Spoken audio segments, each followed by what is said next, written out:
What a day it was yesterday at Halas Hall. Started with Matt Eberflus being confirmed to be the Bears head coach next season, along with the announcement of Luke Getsy being fired. Ryan Poles talked about his thoughts on the season and moving forward, and that included a little hit at the quarterback situation in Chicago. And Mr. Kevin Warren himself shared some remarks about how he is proud about this team, and the Chicago Bears offseason kicked off right at that moment. Hello everyone and welcome back to this episode of Just Another Year Chicago. My name is Nick Brody, and as always, thank you for tuning in. What a way to start the offseason. Today, I am going to hit on my thoughts about Matt Eberflus staying as head coach, my overall thoughts of the Chicago Bears letting go of Luke Getsy, some Ryan Poles comments that I want to hit on, especially quarterback one and Jalen Johnson, and finally, who I think Chicago should begin to pursue as their next offensive coordinator. Before I get into more, if you're happy about the Chicago Bears' decision to get rid of Luke Getsy as the offensive play caller and are excited what Chicago's going to do in finding an offensive coordinator, make sure to smash that like button on this video. Put in the comments who you want the next offensive coordinator to be.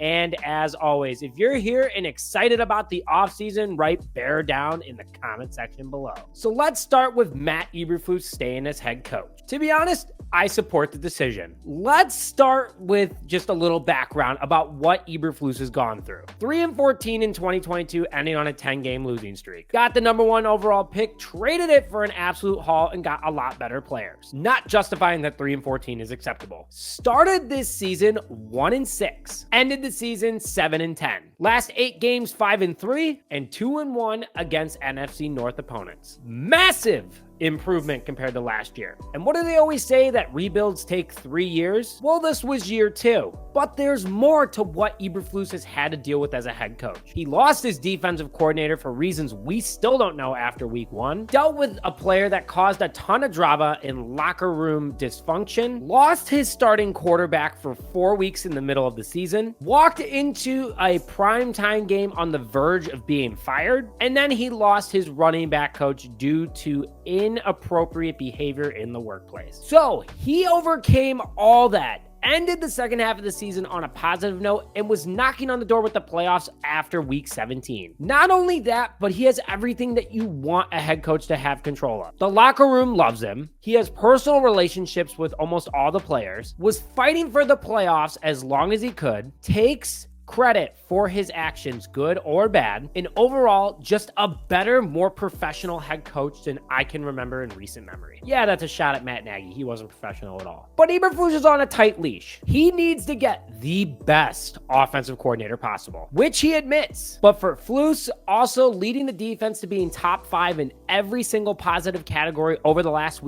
8 weeks of the season is massive, and the Bears cannot lose that. He also needs to hire a defensive coordinator, which I'll go into later. So now let's go into my thoughts overall about Getsy being fired. Let's make this clear. I never wish any sort of failure on anybody, and I wish Getsy the best, but this was a fantastic business decision for the Bears. Getsy never broke top 25 offense out of 32 teams in either of his seasons as a play caller. He was brought in to run an Aaron Rodgers style offense and just never did that with Justin Fields. Fields never also broke 4,000 yards because he never had the opportunity, or he never had more than 20 passing touchdowns. Getsy has never been proven to develop a quarterback. Aaron Rodgers was already a multiple MVP by the time Getsy was his coach, so it doesn't really matter. Wish him the best, but super happy about this decision. Let's go into a few quick of Ryan Poles' comments. He likes the direction of this team. He thinks that they did a great job with the rebuild so far and that they're on the brink of being a great team. Saying that he believed in Flus and knew that Flus could overcome any sort of situation, which he was right, but also that he made some mistakes. Stated that the Chase Claypool trade was a mistake, and it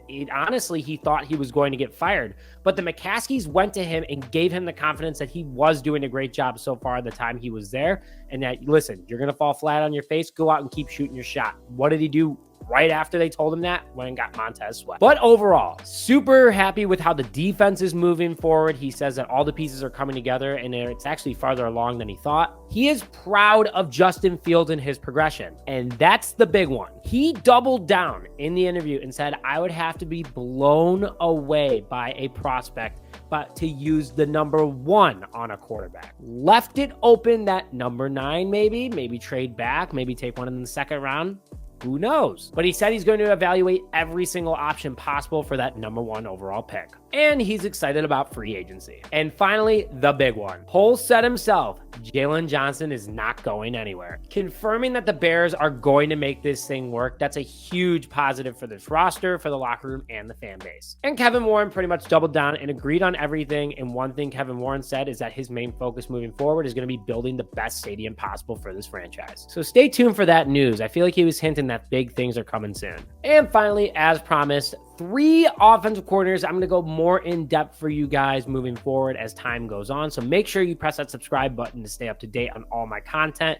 But 3 people I think the Bears could consider. Dolphins quarterback coach Darrell Bevell, former Super Bowl champion offensive coordinator with the Seahawks and developed multiple quarterbacks. LA Rams quarterback coach Zach Robinson, very close with Sean McVay, was a Super Bowl champion as a quarterbacks coach for the Rams a few years back. And he has not only learned from Matthew Stafford, but also Sean McVay, and is ready to take that next step. And again, he won a Super Bowl with LA. And then finally, a familiar face, 49ers quarterback coach Brian Griese. Look what he's done with Brock Purdy. Purdy's entire time as a starter, Griese was his quarterback coach. I mean, look how well the 49ers are doing. Comes from another great coaching line in San Francisco, and he has a little bit of a Bears connection. I'll go way more into detail on the offensive coordinators guy, but overall, press conference was great today. Vibes are very positive. This team is doing the right things in order to keep moving forward because they're so close. Getsy was holding this team back more than you guys know, and once they get that proper offensive coordinator, I'm telling you guys, things are going to turn around. Thanks for tuning in to this episode of Just Another Year Chicago. As always, my name is Nick Rohde, and bear down, baby.